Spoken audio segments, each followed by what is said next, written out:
আমরা এখন 16,800 ফিট উপরে রয়েছি। এখন এক্স্যাক্টলি -7 ডিগ্রি টেম্পারেচার। 0 পয়েন্ট এলে এই জিলেবি খানা চেয়ে নেই। তো জিলেবি খেতে খেতে আমরা 6 মাস ওয়েট করে করে ফাইনালি আজকে আমরা যাচ্ছি গ্যাংটক থেকে লাচুং, লাচুং থেকে 0 পয়েন্ট, আর 0 পয়েন্ট থেকে সাংলাফু লেক। সিকিম ঘোরার দুটো উপায়। প্রথমটা গাড়ির মধ্যে শান্ত হয়ে বসে অশান্ত রাস্তা দিয়ে পাহাড়ের উপলব্ধি। দ্বিতীয়টা অবশ্য একটু অ্যাডভেঞ্চারাস, মনে দারুণ একটা এক্সাইটমেন্ট নিয়ে বাইক রাইড করে নর্থ সিকিম। আগের পর্বে সিকিম ভ্রমণ বাইকে করি, তবে এবারটা গাড়িতে। মার্চ, এপ্রিল, মে এই সময় পাহাড়ের রূপটা অনেকটাই রঙিন। রাস্তার চারপাশে দেখতে পাওয়া যায় নানা রঙের পাহাড়ি ফুল। তবে ডিসেম্বর, জানুয়ারি পুরোটাই ব্ল্যাক অ্যান্ড হোয়াইট। 0 পয়েন্টে আমরা অনেকবার গেছি, তবে এবারে সাংলাফু লেক মিস করব না। গ্যাংটকের টাসিডে লেক থেকে বেরিয়ে এবারের ডেস্টিনেশন লাচুং হয়ে 0 পয়েন্ট, আর অবশ্যই সাংলাফু লেক। তো ফার্স্ট ডে আমরা কভার করব লাচুং হয়ে 0 পয়েন্ট, সাংলাফু লেক। কাটাও যদি যেতে পারি তো কাটাওটাও কভার করব, আর নেক্সট ডেতে দেখাবো লাচেং হয়ে গুরুদম্বার লেক। তো এই ট্রিপটা দারুণ মজাদার, কারণ একদম সিজনের শুরুতে এরকম একটা ট্রিপ প্ল্যানিং করে বরফ দেখার আশায় নর্থ সিকিমে আসা। তো দেখা যাক এই ট্রিপটা আমরা কতটা এনজয় করতে পারি। ভিডিওটা শুরু থেকে শেষ পর্যন্ত দেখতে থাকো। এর আগের বারে আমি বাইক নিয়ে এসেছিলাম, আজকের বোলেরো নিয়ে বেরোচ্ছি। এটা একটা অন্যরকম অভিজ্ঞতা, বাইক নিয়ে যাওয়ার আলাদাই অভিজ্ঞতা ছিল। তো গ্যাংটক থেকে আমাদের জার্নি শুরু করব আর পৌঁছাবো লাচুং, লাচুং থেকে 0 পয়েন্ট ডে 1-এ। বিশেষ কিছু প্ল্যানিং ছাড়াই অগোছালোভাবে গ্যাংটক থেকে গাড়ি বুকিং। যত সস্তায় সিকিম ঘোরা যায়, সময়টাও কম, প্রশ্ন অনেক। লাচেং যেতে পারবো কি? সাংলাফু লেক কি এখন যাওয়া যাচ্ছে? এত চিন্তা মাথায় নিয়ে একটু লেট করেই গাড়িতে চাপলাম, আর পেট্রোল ফুল করে বেরিয়ে পড়লাম সোজা লাচুংয়ের দিকে। গ্যাংটক থেকে আমরা বেরিয়েছি প্রায় 9:30টার সময়। ওখানে গাড়ি বুকিং করতে একটু টাইম লেগেছিল। পুরো প্যাকেজটার ডিটেলস বলবো, কীভাবে গাড়ি বুকিং করলাম, কত টাকা খরচা পড়লো। তো এখন গ্যাংটক থেকে আমরা মাঙ্গানের দিকে যাচ্ছি। মাঙ্গানে লাঞ্চ করব, তারপর মাঙ্গান থেকে লাচুংয়ের দিকে। তো এখানে রাস্তাটা ছোট্ট ওয়াটারফল আছে। নর্মালি সবাই লাচেন ঘুরে, গুরুদম্বার লেক ঘুরে তারপর লাচুং যায়, কিন্তু আমরা লাচুং হয়ে তার পরের দিন লাচেন যাব। তো ট্রিপটা একটু অন্যভাবে সাজিয়েছি, দেখা যাক সেই ট্রিপের মজা কতটা রয়েছে। তো এই ঝর্ণা দেখার পরে এখান থেকে আবার আমরা মাঙ্গানের দিকে বেরোবো।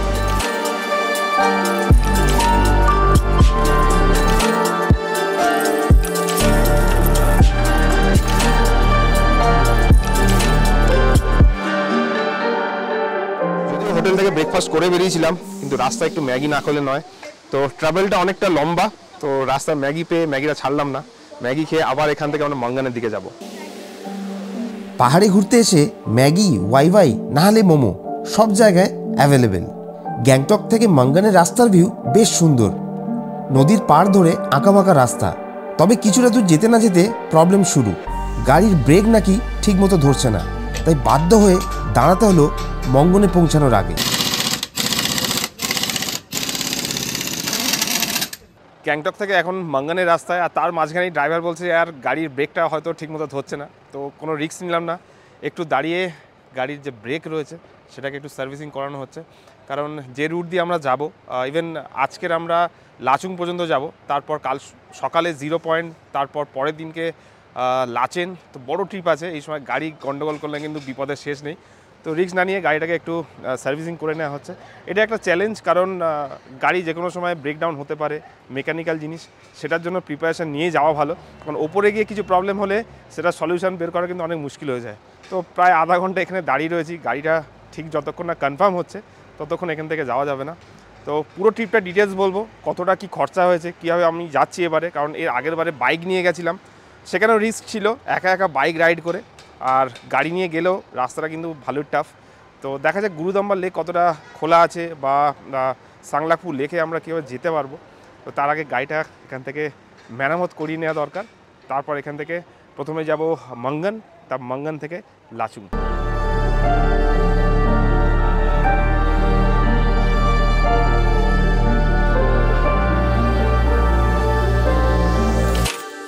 গ্যাংটক থেকে প্রায় 10টার সময় বেরিয়েছিলাম। রাস্তা অনেক জায়গায় খারাপ, অনেক জায়গায় ভালো। তো সেই আঁকাবাঁকা রাস্তা পেরিয়ে মাঙ্গান 0-তে পৌঁছেছি। এখানেই লাঞ্চ করব, কারণ এখন প্রায় 1-1:30 বেজে গেছে। তো এখান থেকে মাঙ্গান শুরু, মাঙ্গানের জাস্ট বর্ডারে দাঁড়িয়ে রয়েছি। তো এখানে লাঞ্চ করব, তারপর এখান থেকে আবার চুংথাং যাব, চুংথাং থেকে লাচুং।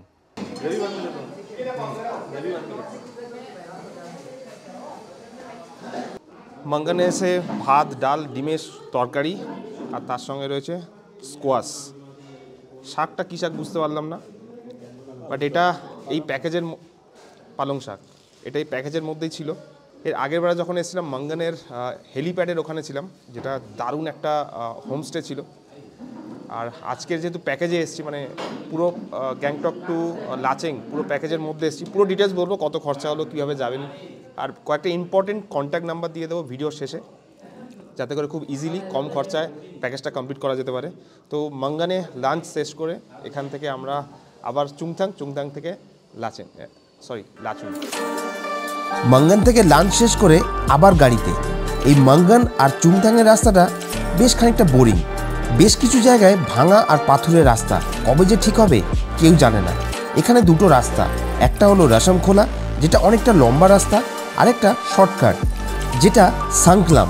তবে এই শর্টকাট রাস্তা কেমন সেটা আগে গেলেই দেখতে পাবে। মাঙ্গান ফেলে এখন আমরা চুংথাংয়ের রাস্তায়। সিকিমের রাস্তা কিন্তু অনেকবার অনেক পরিবর্তন হয়েছে। লাস্ট টাইম যখন বাইক নিয়ে এসেছিলাম অন্য রাস্তা দিয়ে গেছিলাম, এখন এমন একটা রাস্তা দেখাচ্ছি যে রাস্তা কিন্তু অলরেডি ভেঙে আলাদা হয়ে গেছে। আর পুরো রাস্তা দেখুন এখান থেকে নিচে নেমে গেছে, আবার একটা নতুন রাস্তা সেখান থেকে তৈরি করা হচ্ছে, যে রাস্তা দিয়ে আজকে আমরা যাব। তো এখান থেকে নিচে দেখলে বেশ ভালোই ভয় লাগবে, প্রচুর বাড়ি নিচে কিন্তু অনেক ধসে গেছিলো। এটা বন্যার সময় হয়েছিল, কিন্তু তার পরেও কিন্তু অনেক জায়গায় বেশ রাস্তা ভেঙেছে। তো আমরা এটা দিয়ে সোজা যাব চুংথাংয়ের দিকে। তার আগে এখানে রাস্তার অবস্থাটা একটু দেখাই। তো এখানে রাস্তার অবস্থা কিন্তু বেশ দারুণ ভাঙা। তো এখান থেকে যেতে টাইম লাগবে চুংথাং, তার আগেই রাস্তাটা তোমাদের দেখাই। আমরা আসছি বাদিকের রাস্তা দিয়ে, আর আগের যে মেন রোড ছিল সেই মেন রোডের অবস্থা কিছুটা এই রকম। এখান দিয়ে দেখতে গেলে দেখুন পুরো রাস্তাটাই, এখানে প্রচুর বাড়ি দোকান ছিল, ভেঙে সব নিচের দিকে চলে গেছে। এটা রিসেন্টলি হয়েছে, খুব বেশি দিন হয়নি কিন্তু। এই যে বাড়িঘরদের অবস্থা। আর আমরা এটা দিয়ে সোজা যাব। এই রাস্তা কিন্তু পুরোটাই খারাপ। তো সিকিমের রাস্তা এরকম ভাঙতে থাকে, আবার নতুন করে তৈরি করতে হয় রাস্তাগুলোকে। তো এখান থেকে রাস্তার অবস্থা বেশ কিছুটা এরকম। আগের বারে যখন বাইক নিয়ে এসেছিলাম কিন্তু এই রাস্তাটা ঠিক ছিল, এখান দিয়ে আসা যাচ্ছিল, এখন আবার নতুন রাস্তা দিয়ে যেতে হবে। এই রাস্তার মধ্যে বেশ কিছু কালো ঘোড়া দেখতে পেলাম। তোমাদের হয়তো মনে হতে পারে ঘোড়ায় চেপে গেলে বেশি ভালো হতো। না, এখন আমাদের বোলেরোই ভরসা।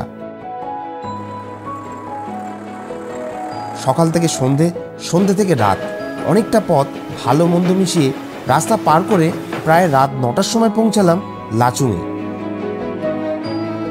ফাইনালি যখন হোটেলে পৌঁছালাম প্রায় রাত 9:30। তো এখানে আজকের আমাদের ট্রিপ শেষ, মানে আজকের জার্নিটা শেষ। এখান থেকে কাল ভোরবেলা উঠে প্রায় 6টার সময় উঠে এখান থেকে আমরা 0 পয়েন্ট যাব। 0 পয়েন্ট থেকে সাংলাফু লেক। বেশি রাত করবো না, আজকের রাতটা এই পর্যন্ত শেষ করছি। এরপরে কালকে সকালে উঠে ডাইরেক্ট লাচুং থেকে 0 point. Good morning from Lachung. এখন এক্স্যাক্টলি -7 ডিগ্রি টেম্পারেচার। কালকের একটু রাত হয়েছে হোটেল চেক ইন করতে। অনেক শর্ট টাইমে এই নর্থ সিকিম ট্রিপ প্রিপেয়ার করেছিলাম। গ্যাংটক থেকে লাচুং ঢুকেছি প্রায় 7:30টার সময়, তখন বেশ ভালোই ঠান্ডা ছিল। আজকের ফার্স্ট যেটা আমরা যাব সেটা লাচুং থেকে 0 পয়েন্ট আর সাংলাফু লেক। তো সিজনের দিকে এখানে হোটেলগুলোতে কিন্তু এখন ভালোই ভিড় রয়েছে।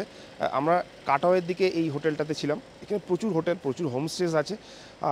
পরে যেতে পুরোটাই বলবো কীভাবে আমরা এসছি, কী কী প্রবলেম হয়েছে, ট্যুর এজেন্টদের সঙ্গে এলে যে সমস্যাগুলো হয় সেগুলো ডিটেলসে বলবো। তো আমাদের গাড়ি এখন অন দ্য ওয়ে, চলে আসবে 10-15 মিনিটের মধ্যে। আর এখান থেকে প্রথমে যাব সাংলাফু লেক, ব্যাক করার সময় আমরা 0 পয়েন্ট কভার করবো।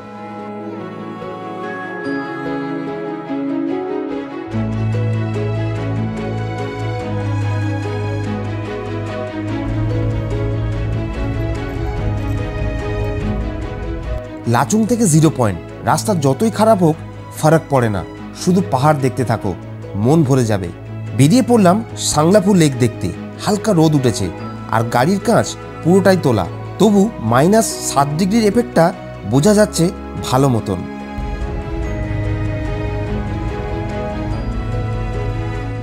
তো এখন আমরা ইয়ামথাং ভ্যালির পথে। আর এখানে রাস্তার পাশে পাশে কিন্তু বরফ দেখা শুরু হয়ে গেছে। এই নর্থ সিকিমে সিজন ওয়াইজ কিন্তু এর রূপ চেঞ্জ হতে থাকে। এখন যেটা আমরা দেখছি কালো পাথরের ওপর সাদা সাদা বরফ রাস্তার দুপাশে জমে যাচ্ছে। এরপরে যত ডিসেম্বর জানুয়ারি আসবে পুরোটাই সাদা হয়ে যাবে। এই ভিউটা খুব সুন্দর, কিন্তু এখানে নেগেটিভ জিনিস হচ্ছে যে এই সময় কিন্তু এই পাহাড়ি যে গাছগুলো রয়েছে পিছনে, এই গাছে ফুল দেখতে পাওয়া যাবে না। ফুল দেখতে গেলে আসতে হবে এপ্রিল মানে মার্চের পর থেকে, যখন বরফ মেল্ট হয়ে যাবে তারপরে কিন্তু সুন্দর ফুল এই গাছগুলোতে দেখতে পাবে। যদি রাস্তার পাশে ফুলের ভিউ দেখতে হয় তাহলে কিন্তু এপ্রিল মাসে আসতে হবে, আর যদি এরকম বরফের ভিউ দেখতে হয় তাহলে কিন্তু December January is the best time. তো এখানে একটু দাঁড়ালাম, কারণ লাস্ট টাইম যখন বাইক নিয়ে এসেছিলাম এই রাস্তায় দাঁড়াতে দাঁড়াতে গেছি, প্রচুর ফুল দেখেছি, যেখানে রঙিন ফুল দেখতে পেয়েছি সেখানে দাঁড়িয়ে ছবি তুলেছি। তো এখন ফুল নেই, কিন্তু বরফে ঢাকা এই পাহাড় আস্তে আস্তে আরও বরফ পড়ছে। আজকে সকালে যেরকম দেখালাম -7 ডিগ্রি থেকে আমরা স্টার্ট করেছি, আর এখানে একটু রোদ পেলাম, তাই ভাবছি এখানে দাঁড়িয়ে গাটা গরম করি, কারণ এরপর ইয়ামথাং ভ্যালি, তারপর 0 পয়েন্ট, তারপর সাংলাফু লেক যাব। ইয়ামথাং ভ্যালির রাস্তা খুবই সুন্দর। গরমের সময় এলে অনেক রকমের ফুল দেখা যায়, কিন্তু এখন শুধু তুষারপাতের অপেক্ষায়।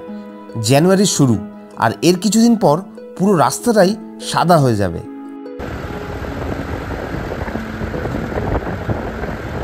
লাচুং থেকে বেরিয়ে এখন ইয়ামথাং ভ্যালির কাছে। এখানে এলে না মন জুড়িয়ে যাবে।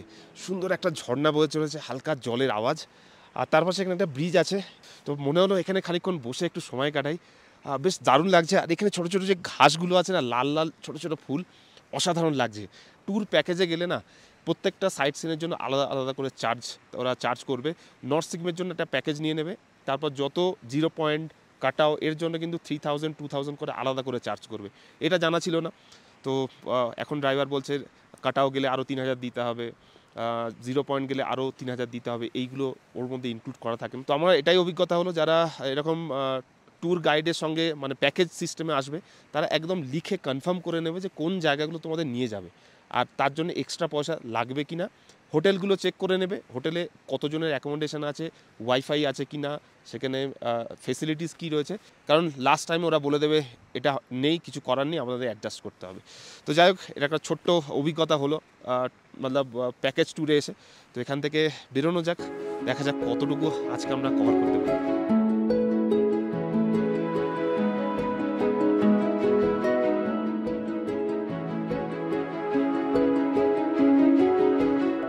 আমরা এখন ইয়ামথাং ভ্যালি হয়ে 0 পয়েন্টের দিকে যাচ্ছি। ভাবলাম রাস্তার কোথাও দাঁড়াবো না, কিন্তু এই যে ভিউটা জাস্ট অসাধারণ লাগলো। এখানে একটা ছোট্ট ঝর্ণা, কিন্তু ঝর্ণার ওপরে ওপরে বরফ জমেছে, আর বরফের মাঝখান দিয়ে যে জলটা বয়ে যাচ্ছে না ভাই, জাস্ট অসাধারণ লাগছে এখান থেকে। এইটা নর্থ সিকিমে এসে তোমরা দেখেছো কিনা অবশ্যই কমেন্টস করবে।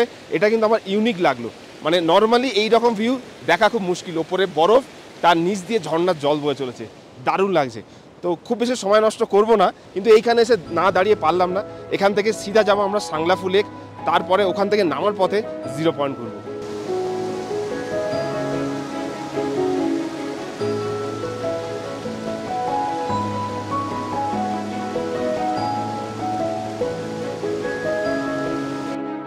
ইয়ামথাং ভ্যালি থেকে 0 পয়েন্ট যতটাই এগিয়ে যাচ্ছি বরফের ঘনত্ব ততটাই বাড়ছে, আর তার সাথে সাথে বাড়ছে অনেক বেশি এক্সাইটমেন্ট বরফ দেখার জন্য।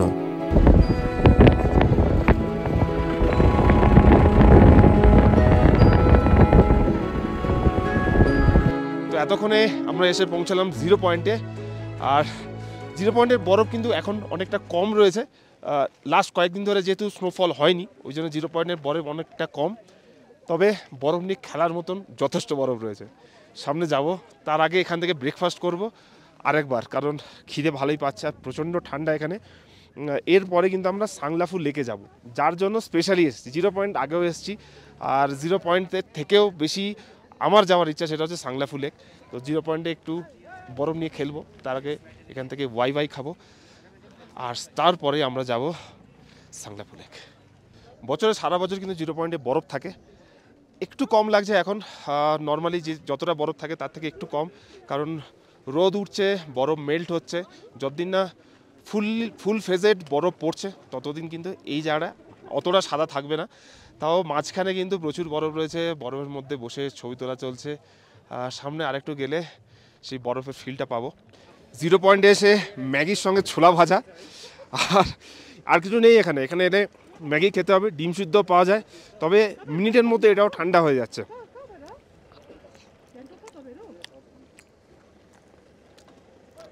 শীতের সময় যাই পাওয়া যায় না খেতে অসাধারণ লাগে।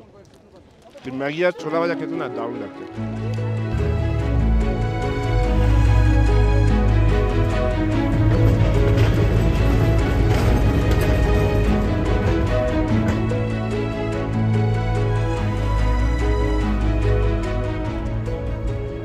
জিরো পয়েন্ট থেকে আমরা বেরিয়ে পড়লাম সাংলাফু লেকের দিকে।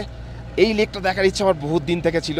লাস্ট টাইম যখন বাইক নিয়ে এসেছিলাম বারবার ওটাই বলছি, কারণ তখন এত কষ্ট করে এসেও কিন্তু আমি লেকটা দেখতে পাইনি, কারণ এত মেঘ, বৃষ্টি, তার উপর স্নোফল। তো এখান থেকে রাস্তাটা দেখো জাস্ট অসাধারণ লাগছে। এখনও কিন্তু অতটা বরফ পড়েনি, জিরো পয়েন্টও খুব বেশি বরফ পাইনি, কারণ লাস্ট 2-3 দিন এখানে বরফ পড়েনি, ওই জন্য বরফ ছিল না খুব বেশি। কিন্তু আর 10-15 দিন পরে এই রাস্তা কিন্তু বরফে ভরে যাবে। তো সাংলাফু লেকের রাস্তাটা দেখাবো সেই রাস্তায় যাওয়ার কি চ্যালেঞ্জ আছে, আর লেকটা তো অবশ্যই ঘুরে দেখাবো।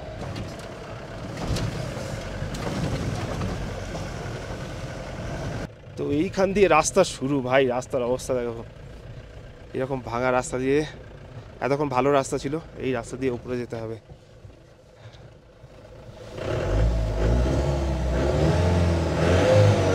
সাংলাফু লেক জিরো পয়েন্ট থেকে মাত্র 4 কিলোমিটার, কিন্তু এখানে যাওয়ার রাস্তা পুরোটাই পাথুরে। খুবই অল্প সময়ে পর্যটকদের জন্য খুলে দেওয়া এই রাস্তা সবথেকে বেশি চ্যালেঞ্জিং। বেশিরভাগ ড্রাইভারই আসতে চায় না এই রাস্তায়, কিন্তু আমি ঠিকই করে নিয়েছিলাম। এইবারে সাংলাফু লেক মিস করা যাবে না। জিরো পয়েন্ট থেকে আমরা কিন্তু এসে গেছি সাংলাফু লেকের কাছে। পিছনেই লেক কিন্তু জমে গেছে, আর বেশ ভালোই কষ্টকর রাস্তা। আর এখানে একজনের সঙ্গে অবশ্যই আলাপ করানোর দরকার উচিত, সে হলো আমাদের প্রেম ভাই। সকাল থেকে প্ল্যানিং করে এই রাস্তা দিয়ে প্রেম ভাই কিন্তু এই বোলেরোটা নিয়ে খুব সুন্দরভাবে এইখানে আমাদের পৌঁছে দিয়েছে। আর প্রেম ভাইয়ের হাতে রয়েছে জিলাপি। এই জিলাপিটা কিন্তু স্পেশাল, মানে জিরো পয়েন্ট এলে এই জিলাপি খানা চেয়ে নেই। तो जिलेबी खेते खेते हमरा सांगलाफू लेके नामबो। तो प्रेम भाई ये लेक देखने के लिए ना मैं 6 महीने से वेट कर रहा था, बाइक लेके आया, पॉसिबल नहीं हुआ। खैर लकी तुम हो कि तुम मुझे लेके आ पाए यहाँ। जिलेबिटा খেয়ে নিয়ে এখান থেকে খেয়ে নিয়ে সাংলাফু লেকটা ঘুরে অবশ্যই দেখাবো। এই রাস্তা দিয়ে আমরা এসেছি, এখানে গাড়িগুলো পার্ক করা রয়েছে। অনেক ড্রাইভার কিন্তু এখানে আসে না রাস্তা খারাপ বলে, কিছু বোলেরো রয়েছে স্পেশালি যারা এই রাস্তায় আসতে রাজি হয়। আর এইখান দিয়ে নামতে হবে আমাদের লেকের কাছে, বেশ কিছুটা হেঁটে যেতে হবে। খুব বেশি তাড়াহুড়ো করে হাঁটলে কিন্তু শ্বাসকষ্ট হবে। আস্তে আস্তে যতটুকু দম বাঁচিয়ে যাওয়া যায় সেইভাবেই যাচ্ছি। বেশ কিছু জায়গায় কিন্তু অলরেডি বরফ জমে রয়েছে, পা স্লিপ করার চান্স আছে। হাত পুরো জমে বরফ, আর মোবাইলের ব্যাটারিও খুব তাড়াতাড়ি ড্রেন হয়ে যাচ্ছে এখানে। আমরা এখন 16,800 ফিট উপরে রয়েছি সাংলাফু লেকের কাছে। এখানে কিন্তু জিরো পয়েন্টের থেকে আরও উপরে। রাস্তা কতটা খারাপ দেখালাম, আর গাড়ি পার্ক করে কিন্তু এখানে হেঁটে হেঁটে অনেকটা নেমে যেতে হবে নিচে। হাঁটার সময় দমের কষ্ট হবে, তো এটাই সাজেস্ট করবো একটা ক্যান অক্সিজেনের নিয়ে নেওয়াই ভালো। এখান থেকে হেঁটে লেকের কাছে যাবো। লেকের জল কিন্তু পুরোটা জমে গেছে, আর জলে হাত দিতে পারবো না। হাত অলরেডি ভাবলাম গ্লাভস ছাড়াও হয়ে যাবে, কিন্তু গ্লাভস পরতে হলো, হাত পুরো জমে যাচ্ছিলো গাড়ির থেকে নেমে। তো চলো সাংলাফু লেকে এসেছি। এই লেকের জন্য 6 মাস ওয়েট করেছি আসার জন্য। ফার্স্ট যেদিন খুলেছিল তার পরের দিনে আমি বাইক নিয়ে এসেছিলাম, কিন্তু হয়ে ওঠেনি। তো final this is Sanglaphu lake. এই হলো সাংলাফু লেক, যেটা পুরোটাই কিন্তু বরফে ঢাকা পড়ে গেছে। এখনও বরফ জমা বাকি রয়েছে, আর কয়েক সপ্তাহ পরে এলে পুরোটাই কিন্তু সাদা হয়ে যাবে। আর বেশ বড়ই লেকটা, সুন্দর লাগছে এখান থেকে। যতটাই সুন্দর ততটাই কিন্তু কষ্ট হবে এই লেকে এলে। এখানে দেখো অনেক ভিজিটার্স, ট্যুরিস্ট এখানে এসে মজা করছে। মজার থেকে সাজাটা একটু বেশি, কারণ এতটা রাস্তা হেঁটে হেঁটে আসার পরে এখানে এসে কিন্তু খুব কমফোর্টেবল ফিল হবে না, যেটা আমার মনে হলো। তো এসছি যখন একটু দেখাই। এখানে দেখো পুরো কাঁচের মতন, হ্যাঁ, জল নিচে অল্প অল্প দেখা যাচ্ছে, পুরোটাই বরফ। তো লেকের জলে না হাত দিতে পারি, এই বরফে অবশ্যই হাত দিতে পারবো।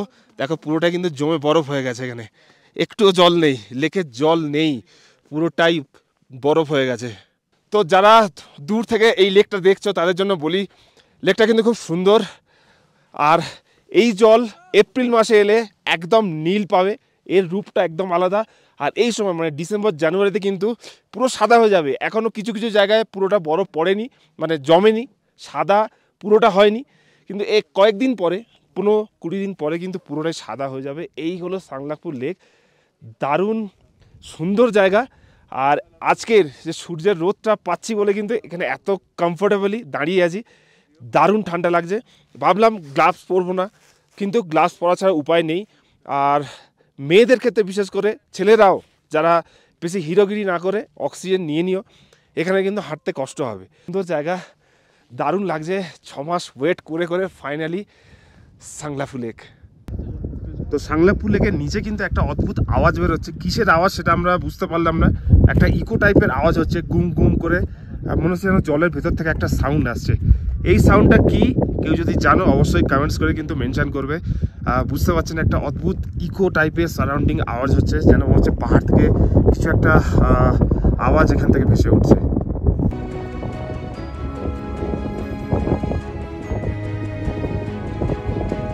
এখানে দেখো জলের পাইপ থেকে জল বেরিয়ে জমে গেছে পুরো রীতিমতো। এখন লাচুং ফিরতে হবে, কাল সকালে আবার লাচেন। তবে বেশ কিছু জায়গায় বরফ জমে রাস্তার হাল খুবই খারাপ, একটু অসাবধান হলেই বিপদ। তাও পাহাড় ঘোরার নেশা কে আটকাতে পারে?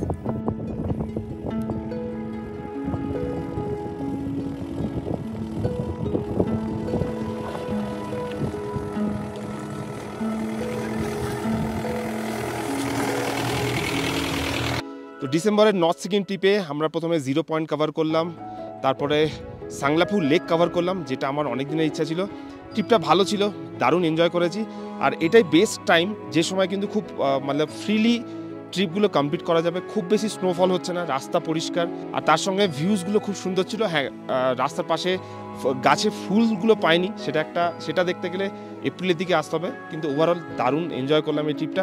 একটু কষ্ট হয়েছে, শ্বাসকষ্ট হয়েছে সাংলাফু লেকে, কিন্তু ওভারঅল দারুণ ট্রিপ ছিল। কিন্তু একটা খুব দুঃখের বিষয় যেটা বলতে হচ্ছে, লাচেং যেতে পারবো না, গুরুদম্বার লেক বন্ধ। भाई क्यों टेंशन ले रहा हूँ, हम है ना, हम लेके जाएंगे लाचेन। लाचेन जा सकते हैं? हाँ। तो प्रेम भाई ने बोला है लाचेन हम जा सकते हैं। तो प्रेम भाई एक बार ट्राई करेंगे। और যারা যারা আমাদের ভিডিও দেখছো, দেখো রাস্তা অনেক সময় খারাপ হয় আবার ঠিক হয়। আমাদের প্রেম ভাই বলে দিয়েছি যখন আমরা লাচেং যাব, আর লাচেং যাওয়ার ভিডিওটা পরের এপিসোডে শেয়ার করবো। চ্যানেলটিকে অবশ্যই সাবস্ক্রাইব করে রাখো।